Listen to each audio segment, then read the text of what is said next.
प्यारे बच्चों, सबको मेरा प्रणाम है, नमस्कार है। आज की जो घटना हुई है बहुत ही दुखद है। मतलब समझिए कि सभी जो भी लोग अगर उसमें मनुष्यता होगी तो उसका अंदर तक हिल गया होगा। जो स्थिति आज जो बर्बरता प्रशासन ने की है, हम लोग बच्चों से भी ये अपील कर रहे हैं कि बच्चे हिंसक ना हो और कहीं पर भी हिंसा की जरा सी भी गुंजाइश बच्चों की तरफ से नहीं होनी चाहिए। ये कहीं ना कहीं से गलत है। लेकिन सरकार से भी हम अनुरोध करेंगे कि जो पुलिस प्रशासन ये जो पथराव कर रही है ये कहीं से भी सही नहीं है। इसे बात करके भी सुलझाया जा सकता है। कहाँ गए आपके प्रवक्ता? आप अपने प्रवक्ताओं को कहिए कि वो बात करें और बात करके इस मैटर को सुलझाए। नहीं तो बच्चे अब उग्र रूप में आ चुके हैं और इन बच्चों को संभालना बहुत मुश्किल है। हम टीचर ही थे जो आज तक इन बच्चों को संभाल के रखे थे कि हम लोग फिजिकल प्रोटेस्ट नहीं करेंगे। लेकिन अब जो मामला है, आप देखे होंगे कि इलाहाबाद या कानपुर या बनारस या मुगल सराय या राजस्थान या फिर बिहार में नवादा, सासाराम, हर जगह बहुत सारी चीज़ें हो रही हैं और कहीं ना कहीं ये सरकार को इस बात पे संज्ञान लेना होगा, क्योंकि अब बच्चे समझिए कि बहुत ही उग्र हो चुके हैं। एट द 11th आवर आप कोई भी डिसीजन ले लेते हैं। जब लगता है बच्चों को कि मेरा सपना अब सज चुका है, जब उनको लगता है कि अब हमें जॉब मिल जाएगी, जब उनको लगता है कि अब मेरे भी सपने साकार होंगे, तब आप कहते हैं कि नहीं, पीटी के बदले अब आपको एक मेंस भी देना होगा, अब 1 साल और आपको हम लेकर चलेंगे, आपको हम पिछले इलेक्शन की जो वैकेंसी है वो अगले इलेक्शन तक लेके चलेंगे। तो ये कहीं ना कहीं से बच्चों के साथ गलत हो रहा है और इसको कहीं भी से भी बच्चे डाइजेस्ट नहीं कर पा रहे हैं। आप ये समझिए कि बच्चों का ये मन नहीं है। आज तक आप इतिहास पलट के देख लीजिए, पिछले 10 साल में इतना बड़ा आंदोलन 20 साल में मैंने नहीं देखा था।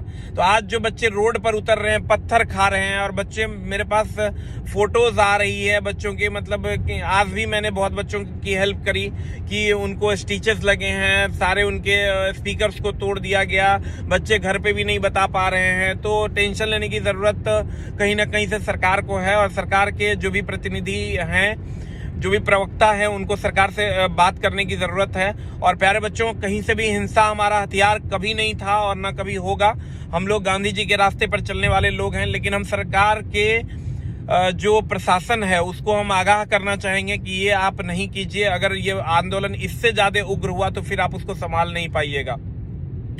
और अगर जैसे कि आज डीएम साहब का भी आदेश आया है कि कोचिंग वाले इसमें सम्मिलित हैं, वही लोग करवा रहे हैं, और या कोई, आप ये समझिए कि कहीं से भी कोचिंग वालों को अगर आप दोष दे रहे हैं तो आपको जो ठीक लगता है आप सोचिए। लेकिन ऐसा कहीं से भी ये नहीं है। किसी टीचर ने ये नहीं कहा कि आप आंदोलन कीजिए। लेकिन अब बच्चों का पानी जो है सर से ऊपर चला गया है।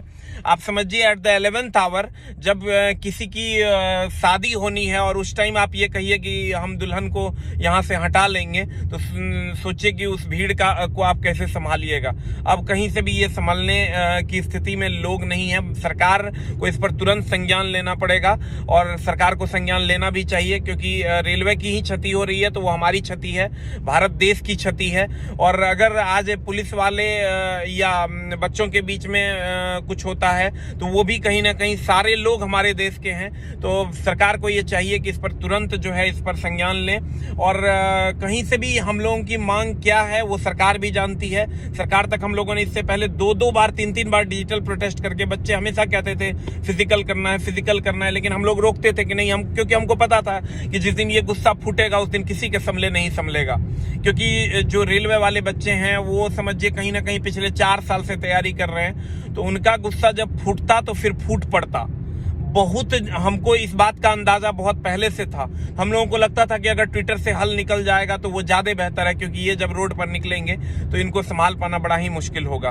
तो प्यारे बच्चों, एकदम टेंशन लेने की जरूरत नहीं है और सरकार से हम लोग विनम्र पूर्वक निवेदन करते हैं कि आप इसमें पहल कीजिए। और जो भी आपके लोग हैं, जो प्रवक्ता हैं, वो आप अपने ऊपर बात कीजिए। आप अश्विनी वैष्णव जी से बात कीजिए, आप प्रधानमंत्री जी से बात कीजिए कि इस पर संज्ञान लें। हमारी मांगे उचित है और हम लोगों को, बच्चों को उनका हक मिलना चाहिए। बच्चे ये नहीं बोल रहे हैं कि आप वैकेंसी बढ़ा दीजिए, बच्चे सिर्फ ये बोल रहे हैं कि आप जो वैकेंसी दिए हैं उतना ही भर का आप सर एग्जाम ले लीजिए, उतने भर का ज्वाइनिंग करवा दीजिए। लेकिन जो प्रोसेस सारे लोग फॉलो करते हैं वो प्रोसेस आप फॉलो कीजिए।